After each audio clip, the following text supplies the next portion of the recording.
process of the interior castle is intended to bring about a permanent transformation and a dwelling in a continuing state of grace. It's interesting. Yeah, I wonder if she's talking about. I wonder if she's talking about like meditative breaks. You know, she says the experiences of peace are short, they come in short intervals. You know, and then, but even though you're not aware of them, they're not. You know, between the intervals, the peace isn't lost. So it's like I'm distracted, and then but God is still there, and then I realize him again a few seconds later. I think probably so. Breaks in meditation tend to be irritants. Yeah. Here, I think she's saying that you short circuit.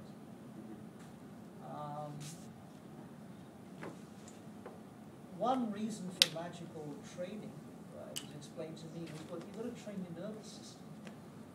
If you had this experience of the knowledge and conversation today, this was said to me in my first year or two, you wouldn't know what to do with it. It would overwhelm you and it could absolutely terrify you. Occultism has a bad name in part, not because of the dealing with demons, but because it works. And if you get a result too early, you are in overwhelm. One of my favorite novels is Zanoni by Warden. And I think it's Blinden who is one of the characters there.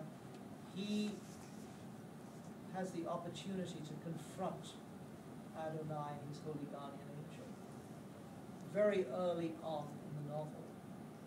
And he runs screaming. It was too much. It's not nice. It's power. It's all the power that your being could ever know and have and experience in one moment, overwhelming the entire psyche with its structures. You can't contain that. You can't direct it. There was a discussion in the break about salvia, if anyone's had that. You can't move your limbs. You need someone there to catch you. Secondly, it just obliterates the normal conscious filters. It's just bang. And if you have the experience of the divine through occult means too quickly, it's going to seem like a terrifying thing. No rebirth without corruption. No rebirth without corruption. And You have to go through it. You have to go through those phases. The other thing that just popped into my head was the history of Muhammad when he got the first surah of the Quran, Clots of Blood. I can't remember, it's something about where Allah says to him, from clots of blood I need you. And he's totally terrified. He runs home when he thinks it's safe. Because he's seen this vision of Gabriel, the angel, all around him. I'm totally surrounded. And literally hides under her cloak. Khadija, his wife.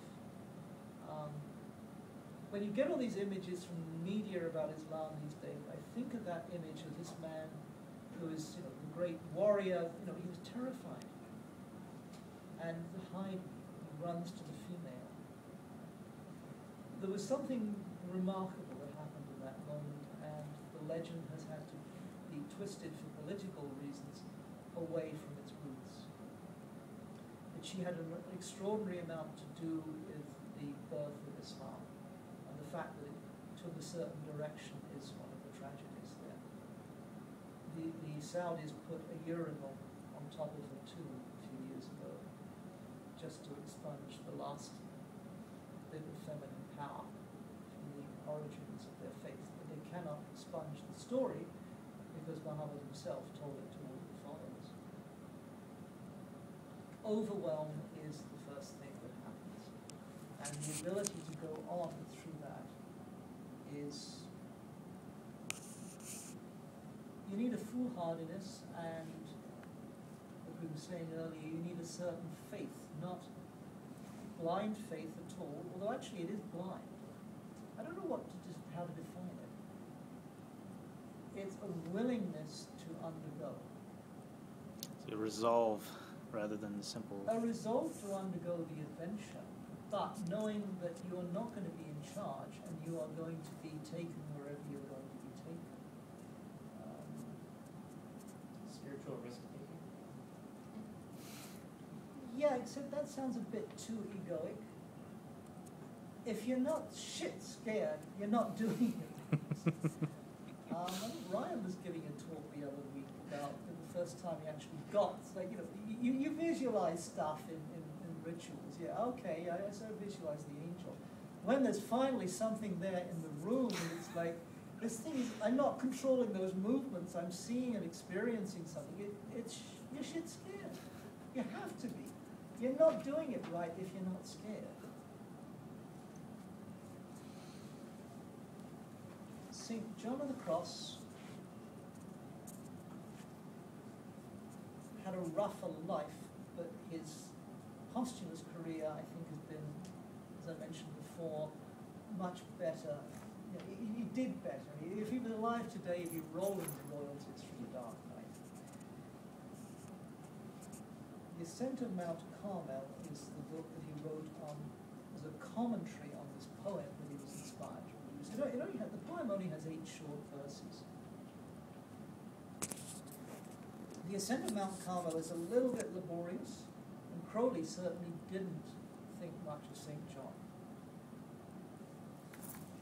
Other Thelemic, recent Thelemic adepts that I've spoken to feel that yes, actually he is describing 2 dark nights that are encountered on the path.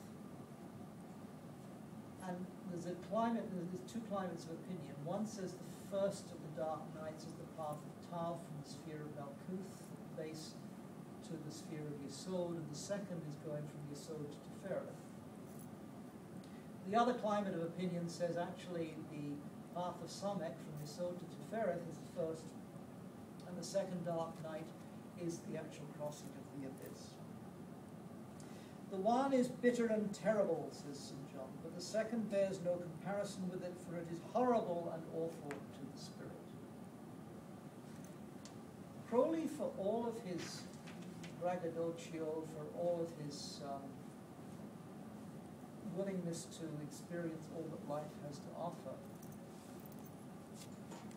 is quite clear in his confessions about the difficulties of going through the abyss and subsequently going to the grade of Magus.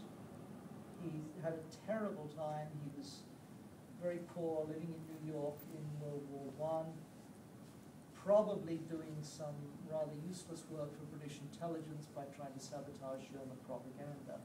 His heart was in the right place, but really he was preoccupied with becoming a Magus, and subverting the Germans wasn't part of his, wasn't really his primary concern.